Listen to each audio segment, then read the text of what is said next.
السلام علیکم ورحمۃ اللہ وبرکاتہ۔ بسم اللہ الرحمن الرحیم۔ رب اشرح لی صدری ویسر لی امری واحلل عقدۃ من لسانی یفقہوا قولی رب زدنی علما۔ ہمارا آج کا ٹاپک ہے مذکر و مؤنث، جنس کے اعتبار سے اسم کی تقسیم۔ اسم کو جملے میں درست استعمال کرنے کے لیے اس کی جنس کا علم ہونا چاہیے، کیونکہ جب تک علم نہ ہو کہ آیا اسم مذکر ہے یا مؤنث، ہم اسے جملے میں استعمال نہیں کر سکتے۔ جنس کے اعتبار سے اسم کی دو اقسام ہیں، نمبر 1 مذکر، نمبر 2 مؤنث۔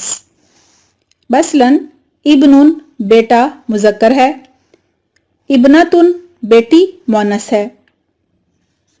نمبر 1 مذکر۔ مذکر وہ اسم ہوتا ہے جو مذکر جنس کے لیے استعمال ہوتا ہے، یعنی جنس کے اعتبار سے مذکر ہوتا ہے۔ مثلاً رجل مرد، ابن بیٹا، ولد لڑکا۔ اور وہ اسم بھی مذکر ہوتا ہے جس کے ساتھ مؤنث کی کوئی علامت نہ ہو۔ مثلاً بیت گھر، شارع سڑک، کرسی کرسی، کتاب کتاب۔ دراصل مذکر کی پہچان کی کوئی خاص علامت نہیں ہوتی، لہٰذا جس اسم کے ساتھ علامت تانیث یعنی علامت مؤنث نہ ہو وہ مذکر ہوتا ہے۔ یہی وجہ ہے کہ ہم مؤنث کو پڑھیں گے اور مؤنث کی پہچان کریں گے۔ جو اسما مؤنث نہیں ہوں گے انہیں مذکر سمجھا جائے گا۔ نمبر 2 مؤنث۔ مؤنث وہ اسم ہوتا ہے جو مؤنث جنس کے لیے استعمال ہوتا ہے، یعنی جنس کے اعتبار سے مؤنث ہوتا ہے۔ مثلاً امرأۃ عورت، ماں، ناقۃ اونٹنی، اتان گدھی۔ اور وہ اسم بھی مؤنث ہوتا ہے جس کے ساتھ مؤنث کی کوئی علامت ہو۔ مثلاً طلحۃ کے آخر میں تائے مربوطہ یعنی گول تا ہے۔ صغرا میں الف مکسورہ یعنی آخری حرف پر کھڑی زبر اور اس کے بعد چھوٹی یا ہے۔ بیضاء میں الف ممدودہ یعنی آخری حرف پر زبر، اس کے بعد الف اور حمزہ ہے۔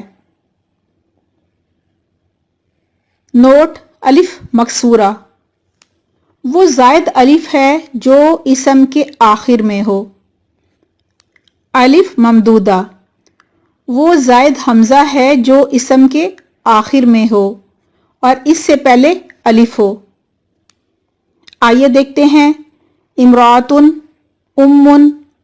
ناقۃ اور اتان عربی زبان میں مؤنث کیوں استعمال ہوتے ہیں۔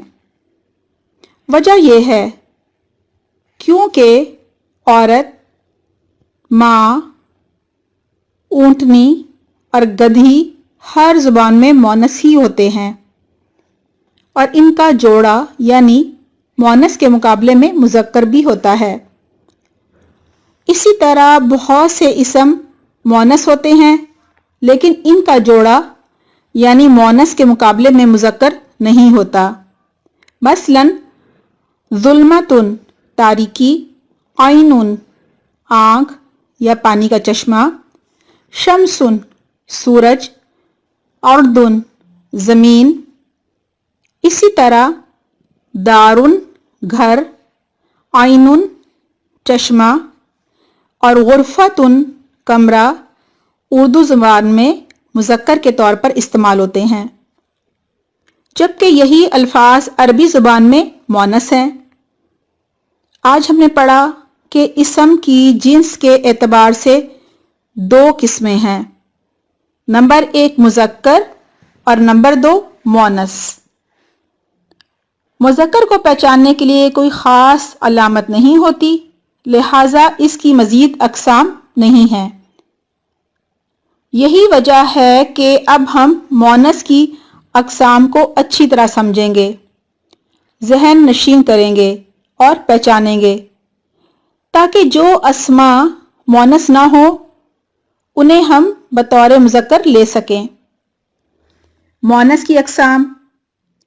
مؤنث کے معنی کے اعتبار سے دو قسمیں ہیں، نمبر 1 حقیقی مؤنث اور نمبر 2 غیر حقیقی مؤنث۔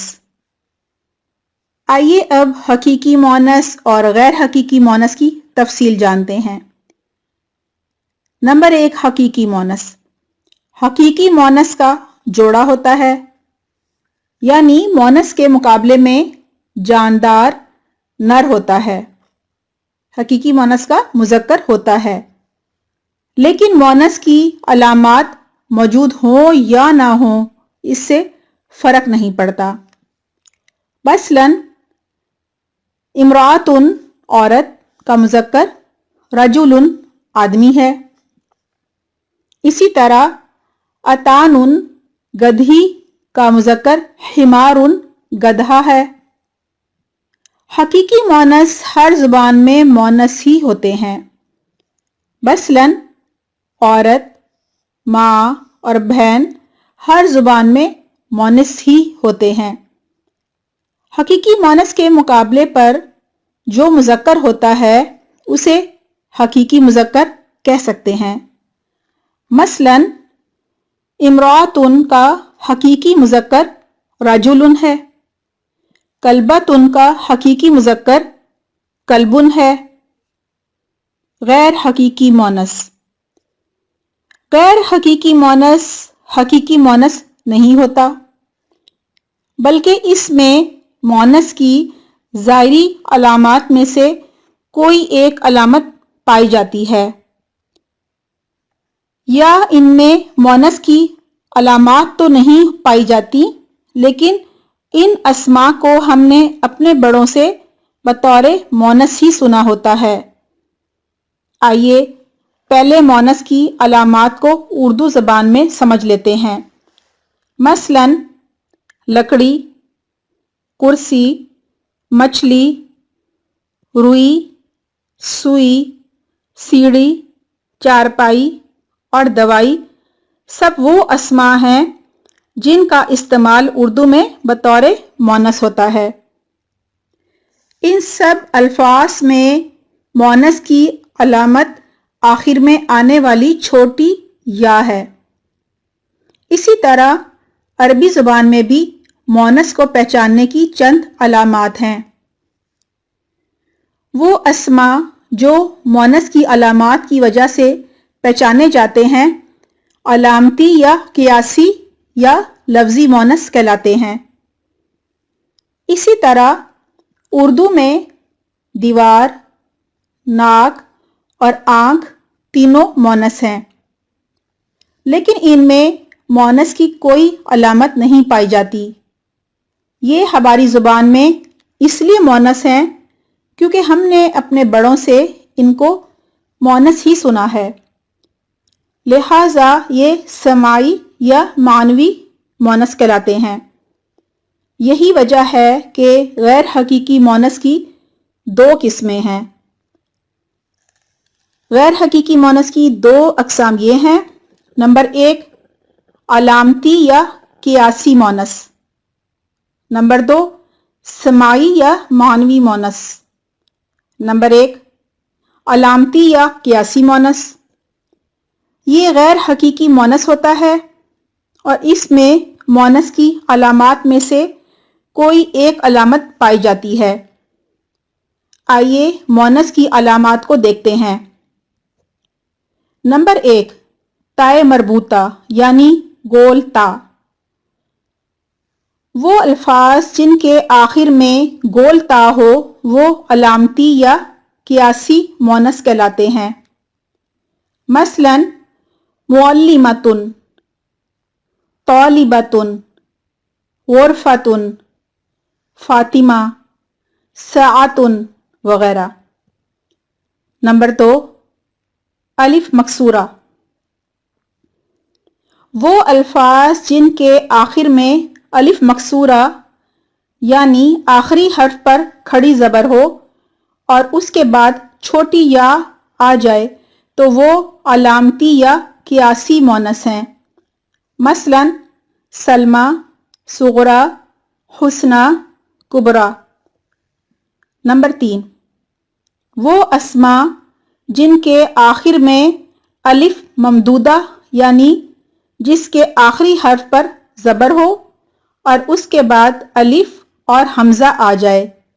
مثلا صحراء، زہراء، اسماء، بیضاء۔ نمبر 2، سماعی معنوی مونث، یہ غیر حقیقی مونث ہوتے ہیں، ان میں مونث کی کوئی علامت نہیں پائی جاتی۔ ان الفاظ کو ہم نے اپنے بڑوں سے مونث ہی سنا ہوتا ہے، اسی وجہ سے یہ سماعی مونث کہلاتے ہیں۔ ان میں مندرجہ ذیل اسماء شامل ہیں۔ نمبر 1، ملکوں، شہروں اور قبیلوں کے نام۔ مثلا مصر، پاکستان، مکہ، قریش، مدین، مکہ۔ نمبر 2، جسم کے وہ اعضاء جو جوڑوں کی صورت میں ہیں۔ مثلا عین آنکھ، قدم پیر، اذن کان، رجل ٹانگ، ید ہاتھ۔ نمبر 3، بعض قدرتی اشیاء۔ مثلا ارض زمین، سماء آسمان، ریح ہوا، شمس سورج، نار آگ۔ نمبر 4، عورتوں کے نام۔ مثلا مریم، عائشہ۔ نمبر 5، شراب کے نام۔ مثلا خمر، الطلاء۔ نمبر 6، دوزخ کے تمام نام۔ مثلا سعیر، حاویۃ، جہنم۔ نمبر 7، بعض مصنوعی اشیاء۔ مثلا دار گھر، عصا لاٹھی، فلک فلک، حرب جنگ، سکین چاقو۔ عربی میں بعض اسماء مذکر اور مؤنث دونوں طرح استعمال ہوتے ہیں۔ مثلا طریق راستہ، سبیل راستہ، بلد شہر، سوق بازار، حال حال، روح روح، اصبع انگلی، نفس نفس۔ اسی طرح بعض اسماء کے ساتھ گول تا ہوتی ہے لیکن وہ معنی کے اعتبار سے مذکر ہوتے ہیں۔ مثلا خلیفۃ، علامۃ، اسامۃ، داعیۃ، معاویۃ۔ مذکر اسماء کو مؤنث بنانے کا طریقہ۔ نمبر 1، مذکر اسماء کو مؤنث بنانا ہو تو ان کے آخر میں گول تا کا اضافہ کر دیا جاتا ہے۔ ابن پلس گول تا، ابنۃ۔ اسی طرح ملک پلس گول تا، ملکۃ۔ حسن پلس گول تا، حسنۃ۔ نمبر 2، اگر مذکر اسم افعلوا کے وزن پر ہو تو اس کا مؤنث فعلاء کے وزن پر ہوتا ہے۔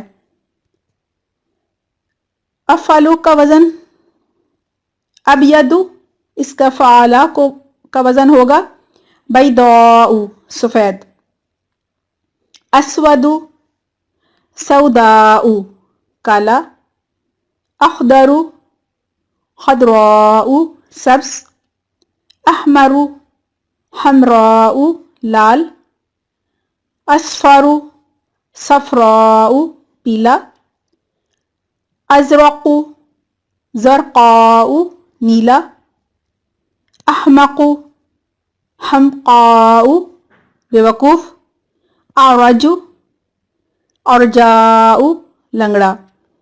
الحمدللہ ہمارا مذکر و مؤنث کا ٹاپک مکمل ہو گیا۔ سبحانک اللہم بحمدک نشہد ان لا الہ الا انت نستغفرک و نتوب الیک۔ والسلام علیکم ورحمۃ اللہ وبرکاتہ۔